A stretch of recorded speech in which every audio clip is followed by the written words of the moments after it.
करिए सर।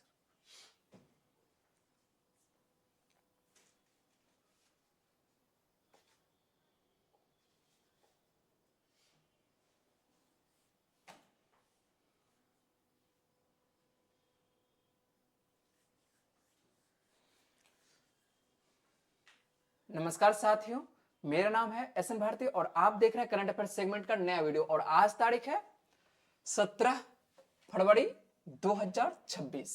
हम लोग जो है 17 फरवरी 2026 से जितने भी करंट अफेयर्स के महत्वपूर्ण प्रश्न बन सकते हैं उस सभी पर डिस्कस करेंगे।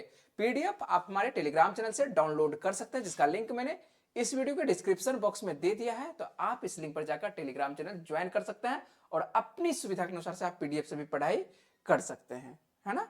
और हम लोग जो है मुख्य पृष्ठ पर देखने को मिल रहा है कि बांग्लादेश के जो है नए प्रधानमंत्री आज शपथ लेने वाले हैं। तो इनका नाम है तारिक रहमान, है ना। इनसे संबंधित जो प्रश्न तैयार हो सकते हैं और भारत की तरफ से कौन प्रतिनिधित्व करने वाले हैं। शपथ समारोह में जो है भारत को भी इनवाइट किया गया है। तो क्या भारत की तरफ से प्रधानमंत्री जाएंगे या कोई अन्य व्यक्ति जाएंगे या नहीं जाएंगे, सभी बातें हम लोग करेंगे, ठीक है। तो प्रश्न लेंगे आगे चलकर, क्योंकि हम लोगों का पड़ोसी देश है बांग्लादेश और बांग्लादेश इंपॉर्टेंट है, खास करके जो है यहाँ से अभी के जो है राजनीतिक उथल पुथल यहाँ पर है। तो इस वजह से जो है बातचीत यहाँ पर विशेष करेंगे। चलते हैं, लेते हैं आज का पहला प्रश्न। और पहला प्रश्न क्या है आइए देखते हैं, ठीक है। हाल ही में एक दिवस मनाया गया, वह कौन सा दिवस है आइए बातचीत करते हैं। अंतर्राष्ट्रीय बाल कैंसर दिवस। क्या है अंतर्राष्ट्रीय बाल कैंसर दिवस? पूछ रहा है कि अंतर्राष्ट्रीय बाल कैंसर दिवस प्रतिवर्ष किस दिन मनाया जाता है। आसान सा प्रश्न है और दिवस आप लोगों से पूछा जाता है। दिवस आप इसको छोड़ के आगे नहीं बढ़ना है ना। तो अंतर्राष्ट्रीय बाल कैंसर दिवस प्रतिवर्ष किस दिन मनाया जाता है? यह दिवस जो है 15 फरवरी को मनाया जाता है। आसान सा प्रश्न है कि 15 फरवरी को जो है कौन सा दिवस? तो अंतर्राष्ट्रीय बाल कैंसर दिवस मनाया जाता है। और ये सभी दिवस जो है आप लोगों को किताब में नहीं रहता है। जितने भी दिवस ये दिवस करवाते हैं महत्वपूर्ण दिवस, ये आप किताब में खोजिएगा तो नहीं मिलेगा आपको, जो है यहीं पर मिलने वाला है ना। तो ध्यान रखेंगे कि अंतर्राष्ट्रीय बाल कैंसर दिवस प्रतिवर्ष कितने तारीख को?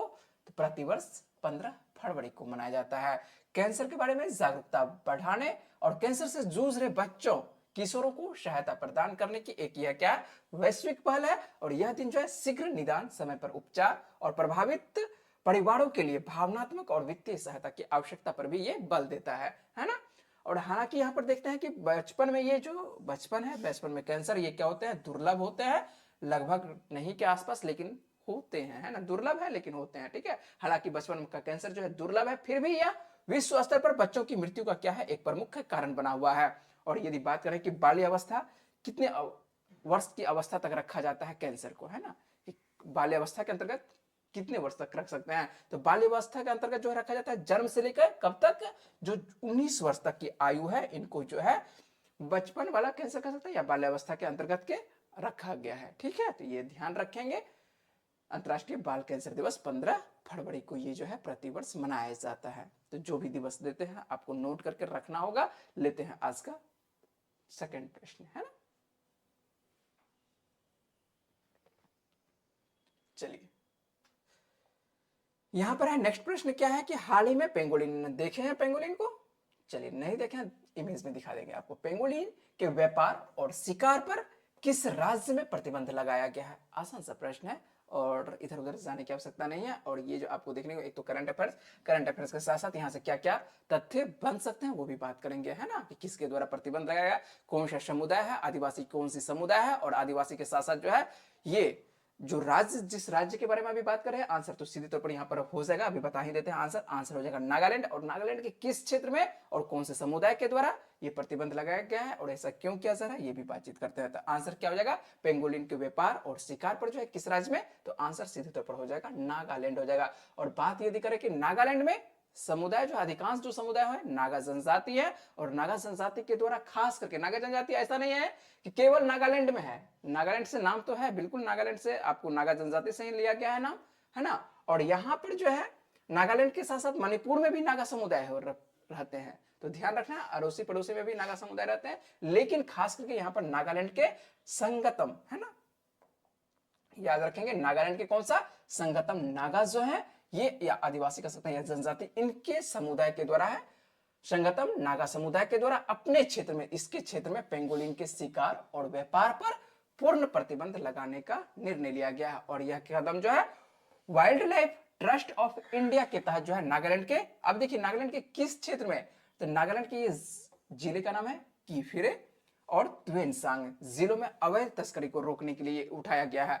और इससे पहले अब देखिए बात करते हैं कि इससे पहले भी जो है नागा समुदाय के द्वारा, और कौन से नागा समुदाय के द्वारा, तो तंग खूल नागा समुदाय के द्वारा ऐसा किया जा चुका है कि पेंगोलिन पर जो है अवैध शिकार है वह अपने क्षेत्र में प्रतिबंध कर दिया गया है। तो यह कौन सा है, ये मणिपुर है। अब देखिए क्या यहाँ से प्रश्न तैयार हो सकता है, यहाँ से प्रश्न आप लोगों को पूछा जा सकता है कि संगतम नागा समुदाय किस राज्य के अंतर्गत आपको देखने को मिलता है। तो संगतम नागा समुदाय नागालैंड में, वहीं पर यदि बात पूछे कि तंग खुल्ड नागा समुदाय किस क्षेत्र में देखने को मिलता है, किस राज्य क्षेत्र में, तो यह हो जाएगा आंसर, दोनों नागा है लेकिन अलग अलग नागा है। ये तंग खुल्ड नागा है जो कि मणिपुर में देखने को मिलता है, और इन दोनों के द्वारा जो है किस जानवर को रखा गया है, पेंगोलिन को, है ना। पेंगोलिन का जो है अवैध शिकार किया जाता है और इसका जो है इस्तेमाल होती है बहुत सारे दवाई प्रक्रिया में बनाने में। और नाम आता है नागालैंड का, तो नागालैंड की राजधानी क्या है, कोहिमा है, जानते होंगे सभी कोई जानते होंगे। मुख्यमंत्री कौन है, नेफ्यू रियो है। और राज्यपाल यदि बात करें कि अजय कुमार भल्ला को जो है अतिरिक्त प्रभार यहाँ पर दिया गया है। वहीं पर यदि बात करें कि लोकसभा की कितनी सीटें, तो लोकसभा की 1 सीट है, और राज्यसभा की कितनी सीटें, तो यहाँ पर 1 सीटें देखने को मिलते हैं। और जब भी विधानसभा का, कोई भी विधानसभा का चुनाव होगा तो विधानसभा के सीटों के बारे में हम लोग बातचीत करेंगे। और ये जो प्यारा सा आपको जीव देखने को मिल रहा है यही है पेंगोलिन देख, है ना। आपके क्षेत्र में यदि पाया जाता है तो देखे होंगे, इसका जो है इस्तेमाल मेडिकेटेड क्षेत्र में किया जाता है, इसी वजह से इसका अवैध शिकार ज्यादा होता है। चलते हैं अगले प्रश्न पर, और अगला प्रश्न क्या है देख लेते हैं। मुख्यमंत्री कौशल विकास योजना, और योजना जो है आप लोगों को सीधे तौर पर जो है पूछा जाता है कि कौन सी योजना किस राज्य सरकार के द्वारा प्रारंभ की गई है। और इसी के अंतर्गत यहाँ पर प्रश्न है मुख्यमंत्री कौशल विकास योजना है, क्या है, मुख्यमंत्री कौशल विकास योजना को हाल ही में कहां पर इसका शुरुआत की गई है या प्रारंभ किया गया है कौशल विकास योजना का, तो इसका प्रारंभ किया गया है कहां पर, नई दिल्ली में, है ना। तो दिल्ली यहां लिखा हुआ है, कोई बात नहीं है, तो नई दिल्ली में, कहां पर, तो नई दिल्ली में, ध्यान रखेंगे। और नई दिल्ली के जो वर्तमान में मुख्यमंत्री है कौन है, रेखा गुप्ता है। और इनके नेतृत्व वाली सरकार है जो है परंपरागत जो कारीगर और असंगठित क्षेत्र होते हैं, इन श्रमिकों के लिए खास करके ये बड़ी खुशखबरी है। और यहाँ पर क्या, मुख्यमंत्री कौशल, इसके लिए क्या खुशखबरी है, ये खुशखबरी ये है, इसके लिए लाया गया है मुख्यमंत्री कौशल विकास योजना। और कौशल विकास योजना को जो है दिल्ली सरकार के द्वारा मंजूरी दे दी गई है। और इस पर का उद्देश्य क्या है, उद्देश्य क्यों ऐसा लाया गया है, तो कारीगरों को आधुनिक कौशल और वित्तीय सहायता और राष्ट्रीय एवं वैश्विक बाजार तक सीधी पहुंच प्रदान करना है ना। तो ध्यान रखेंगे आप लोग, इसका उद्देश्य क्या है, कारीगरों को आधुनिक कौशल के अंतर्गत जो है लाना है। और ये असंगठित क्षेत्र के भी श्रमिक हो सकते हैं या संगठित क्षेत्र, दोनों के अंतर्गत आ जाएगा यहाँ पर, है ना। और नाम आया है दिल्ली का, तो दिल्ली की मुख्यमंत्री आपको अभी जस्ट बताया कौन है, रेखा गुप्ता है। और उपराज्यपाल की यदि बात करें, यहाँ पर राज्यपाल नहीं होता है क्योंकि केंद्र शासित प्रदेश है, और जब केंद्र शासित प्रदेश है तो यहाँ पर है कौन, उपराज्यपाल। और उपराज्यपाल कौन है वर्तमान में, विनय कुमार सक्सेना है। लोकसभा की 7 सीटें दिल्ली से आती है, और उसके बाद राज्यसभा की कितनी, 3 सीटें, और विधानसभा की अब 70 सीटें, अब नहीं कह सकते यहाँ पर 70 सीटें ही है ना, विधानसभा कितनी सीटें, तो 70 सीटें हैं, ठीक है। तो विधानसभा का कुछ दिन पहले ही चुनाव हुआ था, तो ये ध्यान रखेंगे। कुछ दिन क्या हो चुका है, अब तो लंबे दिन हो चुका है, ठीक है। चलिए यहां पर लेते हैं अगला प्रश्न, और अगला प्रश्न क्या है, बायोलॉजी के साथ साथ जो है आपको करंट अफेयर्स भी जुड़ रहा है। और प्रश्न है, भारत का पहला चेहरा प्रत्यारोपण कार्यक्रम क्या है, भारत का पहला चेहरा प्रत्यारोपण कार्यक्रम किसके द्वारा ये शुरू किया गया है, ऐसा कौन सा संस्थान है जिसके द्वारा पूछा जा रहा है कि चेहरा कार्यक्रम जो है, खास करके चेहरा कार्यक्रम के अंतर्गत क्या क्या चेहरा प्रत्यारोपण के बारे में बात कर रहे हैं। चेहरा का जो है प्रत्यारोपण हो सकता है कि किसी भी महिला का हो सकता है ना, सामाजिक तौर पर उनका चेहरा जो है विकृत है, या पुरुष कोई हो सकता है, ऐसा नहीं कि महिला ही, महिला पर जो है खास करके एसिड का दुरुपयोग किया जाता है, एसिड फेंक सब दिया जाता है जिससे कि उनका चेहरा जो है झुलस जाता है, सामाजिक तौर पर इस तरह का जो है कुरीतियां कर सकते हैं कि कर दिया जाता है किसी किसी के द्वारा, उपद्रवी सब के द्वारा। तो उन सब चेहरा का जो है प्रत्यारोपण के द्वारा जो है अब ठीक हो जाएगा। और ऐसे भी व्यक्ति हो सकते हैं कि जो कि एक्सीडेंट के द्वारा कहीं दुर्घटना हो चुकी है, हो सकता है कि उनका चेहरा विकृत हो चुका है, तो विकृत चेहरा का जो है पूरी तरह से प्रत्यारोपण अब संभव है, और ये अपने भारत में ही संभव है। और संभव कहां पर होने वाला है, तो ये होने वाला है नई दिल्ली में। कहां पर, तो आंसर हो जाएगा यहाँ पर नई दिल्ली। और नई दिल्ली का कौन सा संस्थान, तो एम्स, है ना। एम्स जो है बहुत सारे क्षेत्रों में आपको देखने को मिला, सब राज्यों में भी, राज्य के साथ साथ जो है इधर उधर भी आपको देखने को मिलता है, लेकिन नंबर 1 पर कौन सा है, दिल्ली का एम्स है। और दिल्ली एम्स में ही चेहरा प्रत्यारोपण, और पहला है, ध्यान रखेंगे पहला है ना, तो पहला चेहरा प्रत्यारोपण कार्यक्रम किसके द्वारा प्रारंभ किया जा रहा है, किस संस्थान के द्वारा, तो ये दिल्ली एम्स संस्थान के द्वारा। क्या याद रहेगा, अच्छे से इसको याद रखना होगा। और ये सब प्रश्न जो है आप लोगों को सीधे तौर पर जो है पूछा जाता है, और ध्यान रखेंगे, है ना। तो यहां पर देश की राजधानी नई दिल्ली ही है ना। तो देश की राजधानी नई दिल्ली स्वास्थ्य के क्षेत्र में एक ऐतिहासिक अभूतपूर्व पहल की घोषणा की है। और यह घोषणा आपको बता ही चुके हैं कि देश के सबसे प्रतिष्ठित चिकित्सा संस्थानों में से एक, जिसका नाम क्या है, एम्स है। और यहां पर जो है आधिकारिक रूप से फेस ट्रांसप्लांट प्रोग्राम की शुरुआत कर दी गई है। तो फेस ट्रांसप्लांट यहां पर संभव है, कहां पर, नई दिल्ली के एम्स में। और यह कदम न केवल एडवांस रिकंस्ट्रक्टिव सर्जरी के क्षेत्र में मील का पत्थर है, बल्कि उन हजार मरीजों के लिए कह सकते हैं एक उम्मीद की नई किरण है, जो गंभीर चेहरे की विकृति के कारण शारीरिक ही नहीं बल्कि मानसिक और खास करके सामाजिक पीड़ा भी झेलना पड़ता है ना। यदि किसी का चेहरा थोड़ा सा विकृत हो जाता है तो आप देखे होंगे कि सामाजिक, खास करके ये तो छोड़ दीजिए जो बायोलॉजिकल है, शारीरिक तो छोड़ दीजिए, शारीरिक तो कोई बात नहीं है, खास करके समाज में जो है समाज पीड़ा झेलना पड़ता है, जो कि सबसे कष्टनीय है, सबसे दुखदाई है। और ऐसा होना नहीं चाहिए, लेकिन हम लोगों का समाज इतना कह सकते हैं, क्या कह सकते हैं, छोड़ देते हैं बात को, आप समझ चुके होंगे क्या कहना चाह रहे हैं, है ना। उस पॉइंट पे जाएंगे, आपको जो है सर बताएंगे, समाज शास्त्र में बताएंगे क्या क्या होती है समाज के बारे में, है ना। चलिए यहाँ पर आते हैं हम लोग करंट अफेयर्स के अंतर्गत रहते हैं, और करंट अफेयर्स के अंतर्गत हम लोग लेते हैं अगला प्रश्न। और अगला प्रश्न है कि विधायकों के, और ये इंपॉर्टेंट प्रश्न है, ये जो आपको बात करना है ये बहुत ही महत्वपूर्ण प्रश्न है। और आइए देखते हैं, ये प्रश्न भी आपको राज्य व्यवस्था से जुड़ रहा है, करंट अफेयर्स के साथ साथ जो है राज्य व्यवस्था से जुड़ रही है। क्या है प्रश्न, आइए लेते हैं। विधायकों की अटेंडेंस मार्क करने के लिए AI powered face recognition technology का इस्तेमाल करने वाली भारत की पहली विधानसभा, किसके बारे में बात कर रहे हैं, कि भारत की ऐसी कौन सी पहली विधानसभा बन रही है जहां पर आपको तैयार हो रहा है AI powered face recognition technology का इस्तेमाल किया जाने वाला है। अब तक जो है ऐसा कोई विधानसभा नहीं था, लेकिन पहला विधानसभा हो रहा है, जो कि किसके अटेंडेंस के लिए, विधायक जब आते थे, कभी आए कभी गए, कोई कुछ कहने वाला नहीं था। लेकिन अब जो है विधायकों पर जो है नजर रखा जाएगा, किसके द्वारा, तो AI के द्वारा। और AI के द्वारा यहां पर जो है फेस रिकग्निशन टेक्नोलॉजी का इस्तेमाल किया जाएगा, और विधायकों की जो है अटेंडेंस मार्क कर किया जाएगा। तो विधायकों के लिए भी अटेंडेंस मार्क होने वाला है, और ये मार्क होने वाला है कहां पर, तो आंध्र प्रदेश में। इसका सही आंसर क्या हो जाएगा, आंध्र प्रदेश, है ना। तो आंध्र प्रदेश समझ रहे हैं कि राजधानी को जो है अपनी पूरी तरह से जो है विकास कर रहा है राजधानी का, और आने वाले दिनों में सबसे नंबर 1 राजधानी हो सकता, राज्यों की यदि बात करें कि राज्यों में सबसे नंबर 1 राजधानी होने की संभावना है, कौन सा, अमरावती, जो कि है आंध्र प्रदेश की राजधानी। आधुनिक इसको करने के कगार पर है, आधुनिक राजधानी तैयार किया जा रहा है। तो ध्यान रखेंगे आंध्र प्रदेश की राजधानी क्या है, तो आंध्र प्रदेश की राजधानी अमरावती है।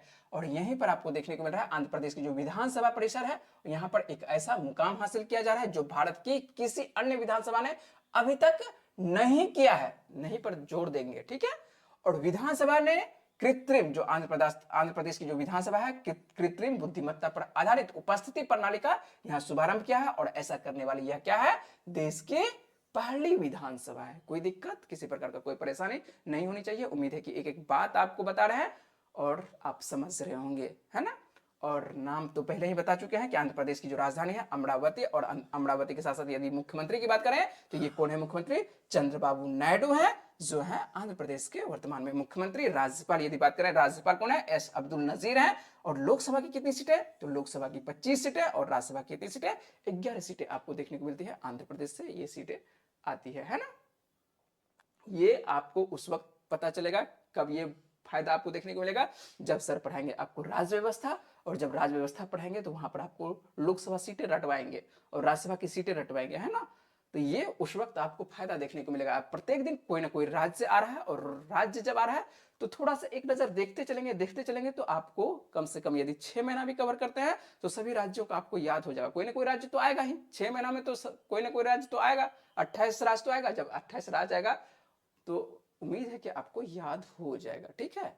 एक दिन आप बैठिएगा याद करने के लिए कि बिहार का कितना, आंध्र प्रदेश का कितना, है ना। तो उसमें दिक्कत होता है, लेकिन प्रत्येक दिन थोड़ा थोड़ा याद करेंगे तो आसानी से याद हम लोगों का हो जाएगा, ठीक है।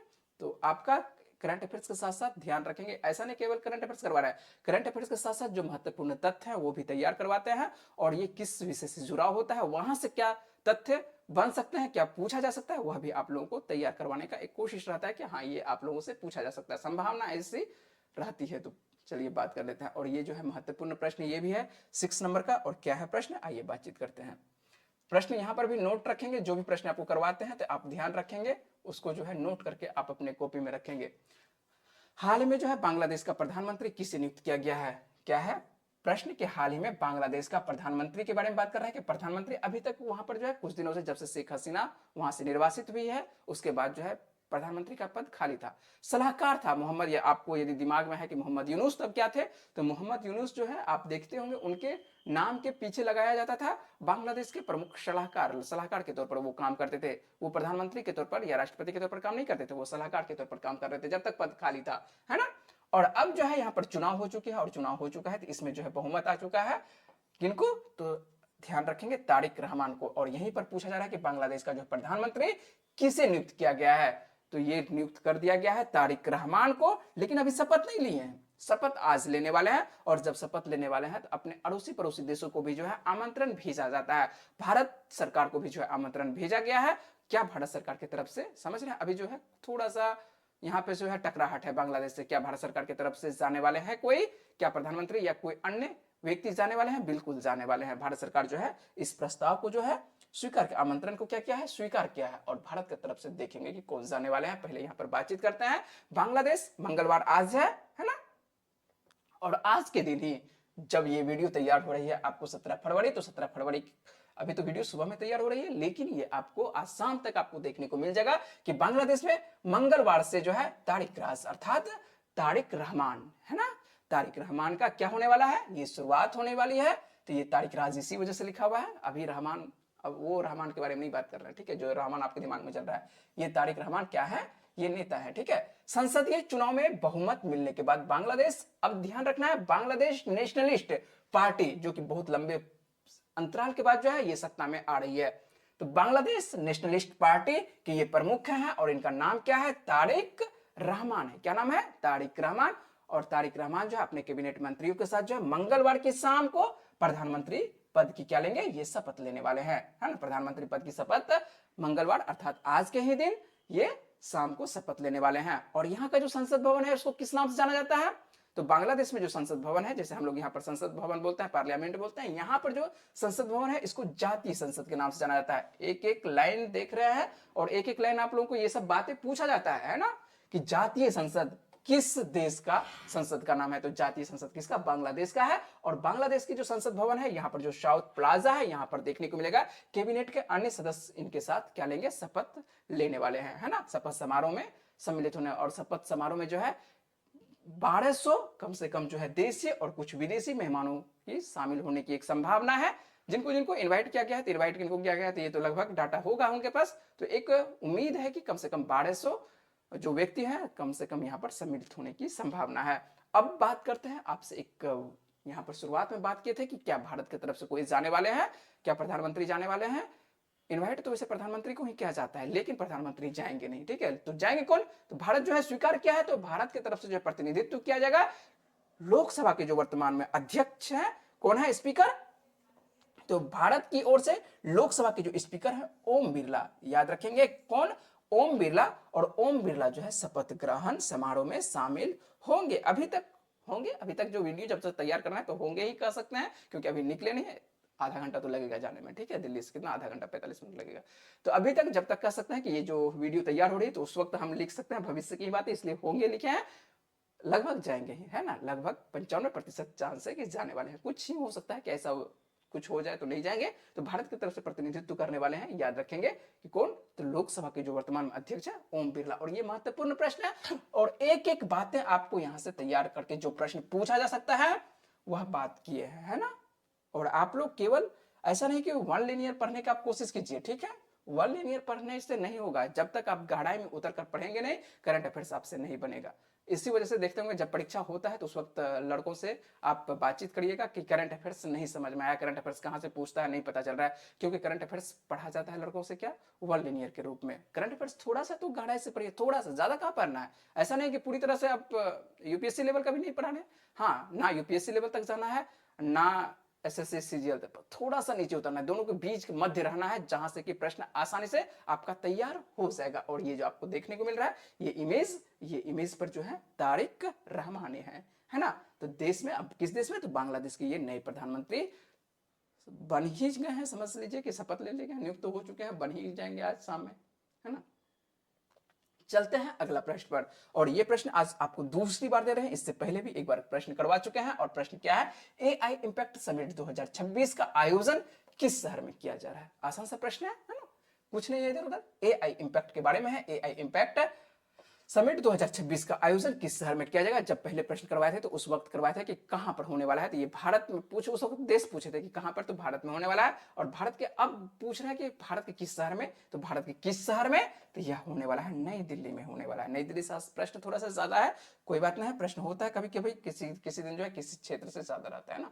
चलिए, तो एआई इम्पैक्ट समिट 2026 का आयोजन आप ध्यान रखेंगे, यह आयोजन जो है 16 से 20 फरवरी तक ये चल रहा है, प्रारंभ हो चुकी है 16 से, और 20 फरवरी तक इसका आयोजन किया जाएगा। और कहां पर इसका आयोजन हो रही है, नई दिल्ली में हो रही है। और प्रधानमंत्री नरेंद्र मोदी के आमंत्रण पर जो है विभिन्न देशों के नेता एआई इम्पैक्ट समिट में जो है भाग लेने के लिए यहां पर निर्धारित है। कहने का अर्थ है कि कुछ आज कुछ कल और 20 तारीख तक जो है लगातार कुछ ना कुछ विदेशी मेहमान यहाँ पर आने वाले हैं, है ना। और यह समिट जो है खास करके, अब देखिए यहाँ पर क्या महत्वपूर्ण बातें हैं, यह समिट जो है 3 प्रमुख सूत्रों पर जो है आधारित है। यह समिट एआई इम्पैक्ट आपको देखने को मिल रहा है 2026 3 प्रमुख सूत्रों पर आधारित है। क्या सूत्रों पर, इसको बोला जाता है 3P बोला जाता है। क्या बोला जाता है, 3P बोला जाता है। और ये 3P है क्या, 3P देखने को मिलेगा। तो कौन कौन सा P देखने को मिलेगा, सबसे पहला P है कौन सा, पीपल है, उसके बाद दूसरा जो है प्लैनेट है, और तीसरा जो है प्रोग्रेस है ना। हिंदी सभी का लिखा हुआ है, पीपल का होता है लोग होता है, प्लैनेट का पृथ्वी होता है जहां पर हम लोग हैं, प्रोग्रेस मतलब पृथ्वी पर क्या करना है, प्रोग्रेस तरक्की करना है, ये इस पर आधारित है। क्या, तो एआई इम्पैक्ट आपको समिट 2026 का आयोजन याद रखेंगे। ये 3P महत्वपूर्ण बातें हैं ये, है ना। पूछा जाता है आप लोगों से, कभी कभी जो है फुल फॉर्म सीधे तौर पर दे दिया जाता है कि 3P का जो है कौन सा 3P जो है फुल फॉर्म निकाल के सामने आता है, जो आर्टिफिशियल इंटेलिजेंस के क्षेत्र में सहयोग के प्रति भारत का कर सकते हैं दृष्टिकोण को ये दर्शाता है। तो अच्छे से इस प्रश्न को कवर रखिएगा। चलते हैं अगले प्रश्न पर, और ये भी प्रश्न महत्वपूर्ण, जो भी प्रश्न देते हैं सभी महत्वपूर्ण है। क्या है महत्वपूर्ण, आप बोलिएगा कि सभी महत्वपूर्ण महत्वपूर्ण बोलते हैं, तो महत्वपूर्ण है तो क्या बोले, है ना, यही सब प्रश्न तो पूछा जाता है। चलिए आइए देखते हैं कि भारत का जो निर्वाचन आयोग है, तो निर्वाचन आयोग ऐसे ही महत्वपूर्ण हो जाता है किससे, राज्य व्यवस्था से, पॉलिटिक्स से संदर्भित निर्वाचन आयोग महत्वपूर्ण है। और निर्वाचन आयोग से क्या पूछा जा सकता है, करंट अफेयर्स को मिलाकर के देखिए पूछ लेते हैं। तो भारत निर्वाचन आयोग के जो है वार्षिक खेल सप्ताह 2026 समारोह का थीम पूछ रहा है। और थीम हाल फिलहाल में जो एग्जाम हुआ है उसमें महत्वपूर्ण रोल अदा किया है, थीम पूछता रहा है। तो थीम जब भी इंपॉर्टेंट रहता है तो इंपॉर्टेंट आपको थीम बताते हैं। और यहाँ पर है भारत निर्वाचन आयोग के वार्षिक खेल सप्ताह 2026 का थीम क्या है, सीधे तौर पर पूछ रहा है कि थीम क्या है। इसका थीम जो है क्या है, मैदान पर सद्भाव लोकतंत्र में शक्ति है। क्या है, मैदान पर सद्भाव लोकतंत्र में शक्ति। तो ये आप थीम अच्छे से याद रखेंगे, थीम कर सकते हैं या विषय भी कहा जाता है इसको हिंदी में। और ये क्या है, भारत निर्वाचन आयोग के जो आयोग है, और इसका जो है दिल्ली कॉमनवेल्थ जो गेम्स आपको देखने होता है, Delhi Commonwealth games sports complex, यहीं पर इसका आयोजन हो रहा है। और वार्षिक खेल सप्ताह 2000 ये क्या है, 26 समारोह की यहाँ पर शुरुआत हो चुकी है। और इसकी शुरुआत किसके द्वारा किया गया है, तो जो मुख्य चुनाव आयुक्त है, अब ध्यान रखेंगे यहाँ पर ये आप बातें, मुख्य चुनाव आयुक्त कौन है, ज्ञानेश कुमार है। याद है तो अच्छी बात है, यदि याद नहीं है तो इस पॉइंट को नोट करेंगे क्योंकि ये महत्वपूर्ण बातें हैं ज्ञानेश कुमार के बारे में। तो मुख्य चुनाव आयुक्त कौन है, ज्ञानेश कुमार है। और इनके द्वारा जो है रन फॉर डेमोक्रेसी थीम के तहत जो है 100 मीटर की महिला दौड़ को हरी झंडी दिखाई गई थी। और यहां पर पूछ रहा है कि आपको विषय क्या है या थीम क्या है, तो थीम इस समारोह का रखा गया था मैदान पर सद्भाव लोकतंत्र में शक्ति। क्या है, मैदान पर सद्भाव लोकतंत्र में शक्ति, ये थीम के साथ जो है ये आपको भारत निर्वाचन आयोग का Commonwealth games sports common complex जो है इसका सप्ताह का जो है आयोजन प्रारंभ हुई है ना। चलें अगले प्रश्न पर, प्रश्न तैयार रखना आपको, हो सकता है कि आज आप आज सुबह में क्लास हो रही है, अब सुबह में ही होगी, है ना, सुबह में ही अब क्लास आपकी होगी, ठीक है। चलिए, भारत का पहला नेशनल काउ कल्चर म्यूजियम, और काउ के बारे में है, काउ सभी जगह आपको घूमते फिरते दिखाई पड़ जा रहा है ना। इसका जो वैज्ञानिक नाम है क्या बोला जाता है, बॉश इंडिकस बोला जाता है। बॉस की तरह इधर उधर भटकते भटकते रहती है, कोई कुछ कहने वाला है नहीं, है ना। तो यहाँ पर आइए बातचीत करते हैं, भारत का जो है पहला कल आपको क्या है, नेशनल है, भारत का पहला नेशनल काउ कल्चर म्यूजियम कहाँ स्थापित हो रही है। और भारत का ये जब भी पहला रहेगा तो उस पर जो है अंडरलाइनिंग कर लेंगे क्या पहला है, तो ये नेशनल है। और काऊ है कल्चर, काऊ गौ को बोल रहे, गौ को, है ना, गौ संस्कृति संग्रहालय, है ना, इसका हिंदी क्या होगा, गौ हो गया, उसका कल्चर का संस्कृति हो गया, म्यूजियम का संग्रहालय हो गया। तो भारत का पहला और नेशनल का राष्ट्रीय हो गया। अब हिंदी भी आपको अब बताने की आवश्यकता नहीं, तो वैसे आपको जो है अगले पेज पे लिख दिया, हिंदी में भी लिख दिया। तो भारत का पहला नेशनल काऊ कल्चर म्यूजियम कहाँ स्थापित किया जा रहा है, ये स्थापित किया जा रहा है मथुरा में। वैसे आप जानते होंगे मथुरा को जो है कृष्ण की नगरी कहा जाता है, और कृष्ण का जो है सबसे ज्यादा यदि बात करें कि किस पशु से ज्यादा प्यार था, तो वह था गाय से, है ना। गाय के साथ आपको कृष्ण को दिखाया गया होगा। यहीं पर जो है आप बात करते हैं, अब मथुरा किस राज्य के अंतर्गत है, तो उत्तर प्रदेश। और बात यदि करते हैं उत्तर प्रदेश, तो भारत के उत्तर प्रदेश के मथुरा में अपना पहला राष्ट्रीय क्या है, पहला राष्ट्रीय गौ संस्कृति संग्रहालय, है ना। कहां पर, ध्यान रखेंगे, पहला राष्ट्रीय गौ संस्कृति कहां पर, उत्तर प्रदेश के मथुरा में। 2-3 बार इस वजह से बोलते हैं क्योंकि आपको सीधे तौर पर याद हो जाना चाहिए। और यह संग्रहालय जो है पंडित दीनदयाल उपाध्याय पशु चिकित्सा विज्ञान विद्यालय के परिसर के अंदर ही जो है इसको तैयार किया जा रहा है या विकसित किया जा रहा है। और राष्ट्रीय गौ संस्कृति संग्रहालय में लगभग 100 डिजिटल भौतिक प्रदर्शनियां यहां पर देखने को मिलेगी। चलते हैं अगले प्रश्न पर, और अगला प्रश्न लेते हैं, और यह भी प्रश्न है महत्वपूर्ण है, सभी प्रश्न इंपोर्टेंट है। भारतीय नौसेना का प्रमुख जो है अंतरराष्ट्रीय नौसेना अभ्यास, और इसका नाम क्या है, मिलन 2026। क्या है नाम, मिलन 2026। और पूछा जा रहा है कि मिलन 2026 का आयोजन कहां पर किया जा रहा है ना। भारतीय नौसेना का प्रमुख अंतरराष्ट्रीय नौसेना अभ्यास, और नाम क्या है, मिलन। मिलन ऐसे भी मिलता है जुलता है व्यक्ति, ठीक है, इसी से नाम है, आसान सा नाम है मिलन 2026। और पूछा जा रहा है कि मिलन 2026 का आयोजन भारत में इस बार कहां पर किया जा रहा है, तो इसका जो है वाइजैक सिटी के नाम से कौन सा शहर जाना जाता है, विशाखापट्टनम जाना जाता है ना। एकदम तटीय शहर आपको देखने को मिलता है। और विशाखापट्टनम में आप पढ़ते होंगे फैक्ट, जीएस फैक्ट के अंतर्गत कि सबसे गहरा बंदरगाह विशाखापट्टनम में, तो ये वाइजैक सिटी के नाम से भी जाना जाता है ना। चलिए, तो यहीं पर आपको देखने को मिलेगा भारतीय नौसेना जो है अपने प्रमुख अंतरराष्ट्रीय नौसेना अभ्यास, और इसका नाम क्या है, इस अभ्यास का नाम है मिलन 2026, है ना। और ये आयोजन 15 फरवरी 2026 को जो है पूर्वी नौसेना कमान में मिलन विलेज का उद्घाटन किया जा चुका है। और ये उद्घाटन समारोह की अध्यक्षता यदि बात करें किनके द्वारा, तो नौसेना के जो है flag officer commanding in chief vice admiral Sanjay Bhalla के द्वारा की गई है। और यह अभ्यास जो है मिलन 2026 विशाखापट्टनम में 15 से 25 फरवरी 2026 तक जो है ये आपको इसका आयोजन किया जा रहा है ना। तो ये अच्छे से मिलन 2026 को आपको नोट करके रखना होगा। आज का करंट अफेयर्स रखेंगे यहीं तक, लेकिन आपसे अंत में पूछते हैं एक प्रश्न जो आपके लिए देते हैं कि हाँ 2-3 दिन पहले यदि आप पढ़े होंगे तो उससे संबंधित एक प्रश्न पूछते हैं। जैसे पिछले वीडियो में, कल के वीडियो में आप लोगों से एक प्रश्न पूछे थे, उसका सही जवाब क्या है आइए देख लेते हैं। और आप लोगों को ये प्रश्न करवा चुके हैं, 15 फरवरी को करवाए हैं, और आइए देख लेते हैं। तो चंद्रयान 4 मिशन की लैंडिंग के लिए इंडियन स्पेस रिसर्च ऑर्गेनाइजेशन, जिसको हम लोग बोलते हैं इसरो, और इसरो ने जो है चंद्रमा का कौन सा पोल को चुना है उतरने के लिए। चंद्रयान 4 जो है, चंद्रयान 4 का जब मिशन को जो है लैंडिंग किया जाएगा, उसको कहां पर उतारा जाएगा, चंद्रमा की किस सतह पर, किस भाग में उतारा जाएगा, इसको उतारा जाएगा साउथ पोल में उतारा जाएगा, है ना। और इस प्रश्न को जो विस्तार से आपको 15 फरवरी के वीडियो में आपको ये वीडियो मिल जाएगा, ठीक है। यदि आप बात करें कि आज का प्रश्न जाते जाते एक प्रश्न आपके लिए छोड़ के जाते हैं, यदि आप ऑनलाइन है तो अभी जवाब दे सकते हैं, यदि आप ऑनलाइन है बाद में यदि वीडियो देखते हैं तो बाद में भी इस चैनल पर जो है आप क्या करेंगे, इसका जवाब लिखने का प्रयास करेंगे। आप जवाब लिखते हैं तो उससे पता चलता है कि आप पूरी वीडियो को जो है वॉच किए हैं और आप अच्छे से पढ़ाई कर रहे हैं, है ना। और प्रश्न क्या है आइए देख लेते हैं। प्रश्न जो है ईशान के साथ संबंधित है। ईशान किसान कल ही मैच हुआ है ना, कल मैच हुआ है, चलिए जो परसों रात्रि में, चलिए 15 तारीख के, हाँ 15 तारीख को मैच हुआ था। तो 15 तारीख के शाम में जो मैच हुआ था, और उससे पहले भी एक यहाँ से प्रश्न तैयार हो रहे थे। क्या प्रश्न तैयार होते हैं कि ईशान किशन T20 विश्व कप में जो है अर्धशतक बनाने वाले कौन से भारतीय विकेट कीपर बन गए हैं, इससे संबंधित ये प्रश्न आपको करवा चुके हैं। कल के वीडियो में पूरे विस्तार से बात किए थे कि नामीबिया के खिलाफ वो इससे बनाए थे, है ना, नामीबिया के खिलाफ। और उसके बाद अर्धशतक लगाए थे। नाबी के साथ साथ जो है आपको 77 रनों की जो पारी खेले थे, पाकिस्तान के खिलाफ भी खेले थे। और यहां से ये प्रश्न तैयार हो रहा है कि ईशान किशन टी20 विश्व कप में अर्धशतक बनाने वाले भारतीय विकेट कीपर के बारे में बात पूछ रहा है कि कौन से भारतीय विकेट कीपर हैं, क्या पहले हैं या दूसरे हैं या तीसरे लग रहे हैं, आपको चौथे लग रहे हैं, क्या लग रहा है आपको, इसका जवाब अभी नहीं बताया जाएगा। कल वीडियो मेरे द्वारा कल बताया जाएगा, लेकिन आपको लिखना होगा कमेंट बॉक्स में, आज लिखना होगा, है ना। जब ये वीडियो आप देख रहे हैं उस वक्त आप लिख सकते हैं। जब भी आपके पास ये समय मिले तो आप ये वीडियो देखिए। और आपको क्या लग रहा है, वीडियो अच्छी लग रही है तो वीडियो को क्या करना है, लाइक करना है। और चैनल को यदि अभी तक आप सब्सक्राइब नहीं किए हैं तो चैनल को क्या कर लेना है, सब्सक्राइब कर लेना है। और यदि वीडियो आपको अच्छी लग रही है तो अपने दोस्तों के साथ शेयर करना है। चलिए मिलते हैं आप लोगों से अगली वीडियो में, तब तक के लिए रखिए अपना ख्याल, लगातार पढ़ते रहिए। मिलते हैं आप लोगों से कल के वीडियो में। नमस्कार।